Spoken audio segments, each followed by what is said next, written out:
Hello friends, आज की इस वीडियो में मैं आपको कमल के सीड से कमल के प्लांट को ग्रो करना सिखाऊंगा और उसके रिज़ल्ट के साथ आपको दिखाऊंगा कि किस तरह से मैंने अपने कमल का प्लांट ग्रो किया है। तो ये कमल के सीड्स आपके घर पे भी अवेलेबल हो सकते हैं। अगर आपके घर पे ये सीड्स ना भी हों तो आप आसपास किसी भी किराने की शॉप पे कमल गट्टे के नाम से आप इन्हें ले सकते हैं। ये बिल्कुल सस्ते होते हैं, 10 रुपये में भी आपको 10 से 15 सीड्स मिल जाएंगे। सीड्स से प्लांट का अच्छे से ग्रो होना सीड्स की क्वालिटी पे डिपेंड करता है। अगर आपके पास अच्छे सीड्स होंगे तो आपका प्लांट बहुत ही इजीली ग्रो करेगा। तो सबसे पहले आपने ये देखिए कुछ कमल गट्टे ले लेने हैं और इसे हमने ये देखिए जो इसका उभरा हुआ पार्ट होता है ना, ये देखिए, जैसे कि मैं आपको दिखाता हूँ। ये जो देखिए ये कमल गट्टा है और इसके देखिए जो जो आप दोनों साइड हाथ लगाएंगे, जो भी आपको देखिए जैसे ये उभरा हुआ पार्ट है ना, इसे हमने अच्छे से किसी पे घसाना है। आप सैंड पेपर भी ले सकते हैं या आप नेल फाइलर भी ले सकते हैं, आप इसे अच्छी तरह घसा सकते हैं।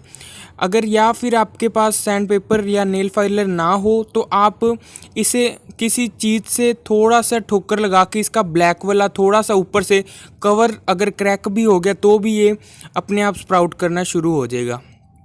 अगर आप यूं ही लगा देंगे तो उसके ग्रो होने के चांस थोड़े से कम होते हैं और वो टाइम भी थोड़ा ज़्यादा ले लेता है। तो इस तरह से जो उभरा हुआ पार्ट है उसे हम अच्छी तरह से घसा लेंगे जब तक इसका वाइट पार्ट विजिबल नहीं हो जाता। जब वाइट पार्ट विजिबल होने लग जाए तब हम इस पर पानी में डालेंगे। अगर पानी उस वाइट पार्ट के साथ लगेगा तो ये सीड्स जल्दी से स्प्राउट हो जाएंगे। आप जब भी सीड से ग्रो करें तो कम से कम 10 से 15 सीड्स को आप लगाइए पानी में। जब भी लगाएं तो इस तरह से 10 से 15 सीड्स को आप ग्रो कीजिए। उसमें से भी देखिए कुछ आपके सीड्स ग्रो करेंगे और कुछ ख़राब भी निकलेंगे। और ये देखिए इस तरह से ये वाइट पार्ट निकल गया है। अब हमें इसे सिंपल किसी भी पानी के गिलास में हम इसमें रख देंगे। आप जिस भी कंटेनर या कोई भी आप गिलास में अगर इसे ग्रो करें तो इसे आप बिल्कुल छाया में रखें, इसे सनलाइट में ना रखें। और इसके पानी को आप 1 से 2 दिन में चेंज करते रहिए। इसका पानी 1 से 2 दिन में स्मेल मारने लग जाता है, तब आप इसका पानी चेंज कर दीजिए। तो देखिए आज 12 दिन हो चुके हैं और आप देख सकते हैं इसमें देखिए कितनी सारी 3 लीव्स भी ग्रो कर गई हैं। और इसकी रूट्स देखिए, ये देखिए कितनी अच्छी इसकी रूट्स ग्रो कर रही हैं और इसमें एक छोटी सी लीव्स और भी नई ग्रो कर रही है। तो अब ये सही टाइम है कि हम इसे अब सॉइल में और पानी में लगा दें। तो अब हम सिंपली इसे मिट्टी में लगा देंगे। तो उसके लिए हमें एक पॉट चाहिए। आप थोड़ा सा बड़ा पॉट लीजिए जिसका ऊपर से मुंह बड़ा हो। मेरे पास ये छोटा पॉट था तो इसलिए मैंने एक बार इसमें ही लगा दिया है। और इसमें लगाने के लिए आपको चिकनी मिट्टी की ज़रूरत है। जो तालाब वगैरह के नीचे से जो मिट्टी निकलती है उस मिट्टी में ये बहुत ही अच्छा ग्रो करता है। अगर आपने कोई भी खाद देनी है, वर्मी कंपोस्ट या गोबर की खाद, तो सबसे पहले आप नीचे खाद भरिए, फिर आपने उसके ऊपर जो भी वो चिकनी मिट्टी डालनी है। चिकनी मिट्टी में आपका लोटस का प्लांट बहुत ही अच्छा ग्रो करता है। तो मेरा एक ही सीड से अच्छे से जर्मिनेट हुआ है। अगर आपके और भी सीड्स अच्छे से जर्मिनेट हुए हैं तो आप एक पॉट में 3 से 4 सीड्स जर्मिनेट किए हुए भी लगा सकते हैं, वो भी अच्छे ग्रो करेंगे। तो मैंने इसमें मिट्टी में लगा के ऊपर से पानी डाल दिया है।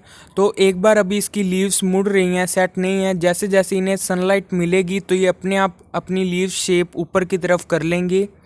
और एक बार हम पानी देंगे तो इसकी मिट्टी में धीरे धीरे एयर पॉकेट्स ख़त्म होंगे और इसकी मिट्टी भी नीचे बैठने लग जाएगी और पानी भी साफ़ हो जाएगा। तो ये देखिए ये भी लीव्स इसी तरह से खुल जाएगी। अब हमें इसे रोज़ पानी चेक करते रहना चाहिए कि इसमें से कोई पानी कम तो नहीं हो रहा। अगर पानी कम होए तो हम इसमें और पानी दे सकते हैं और हम इसमें लिक्विड फर्टिलाइज़र भी दे सकते हैं। तो ये देखिए आज करीब 20 दिन हो चुके हैं और इसमें देखिए लीव्स भी देखिए बड़ी बड़ी ग्रो करने लग गई हैं। आप इस पॉट को ऐसी जगह पे रखिए जहाँ पर इसे अच्छी दिन में सनलाइट मिले। और आप चाहें तो इसमें कोई भी खाद भी दे सकते हैं, जैसे कि अगर आप कोई केमिकल यूरिया या डीएपी अगर आप दें तो आप किसी भी टिश्यू में पोटली सी बना के फिर इसमें दें। उससे ये धीरे धीरे खाद एब्जॉर्ब करता रहेगा और अच्छा ग्रो करेगा। इसे महीने में एक आधी बार आप अच्छे से डीएपी की खाद दे देंगे तो इसमें फ्लावरिंग भी बहुत अच्छे से आएगी। उसकी भी मैं बहुत जल्द वीडियो बनाऊंगा। और आप कोशिश कीजिए कि आप थोड़ा सा बड़ा पॉट लें। बड़े पॉट में ये बहुत ही ईजिली और बहुत अच्छा ग्रो करेगा। इसकी रूट्स को भी फैलने के लिए अच्छी जगह मिलेगी। आप चाहें तो मिट्टी का भी पॉट ले सकते हैं। मिट्टी के पॉट में ये पानी भी थोड़ा सा ठंडा रहता है, ज़्यादा गर्म हीट भी प्रोड्यूस नहीं करता, जिससे इसकी ग्रोथ भी बहुत अच्छी रहती है। और आप इसमें और पानी ऐड करते रहिए और जिससे थोड़ा सा इसका पानी क्लीन भी करते रहिए। अगर आप इसकी पत्तियों पे कहीं भी थोड़ी थोड़ी बर्निंग देखें तो इसका मतलब है कि इसे बहुत ज़्यादा ओवर सनलाइट मिल रही है। इसलिए आप इसे थोड़ी ऐसी जगह पे रखिए जहाँ पर इसे थोड़ी कम सनलाइट मिले, फिर इसकी लीव्स भी ज़्यादा बर्न नहीं होगी। देखिए मेरी कुछ साइड से लीव बर्न हो रही हैं। इसके कारण है कि इसे सनलाइट भी बहुत ज़्यादा मिलती है, क्योंकि ये पॉट में लगा हुआ है। इसके कारण इसके पानी भी हल्का हल्का गर्म होने लग जाता है। तो मैंने इसे थोड़ी सी दूसरी जगह पे शिफ्ट किया है जहाँ पर इसे दिन में थोड़ी कम सनलाइट मिले।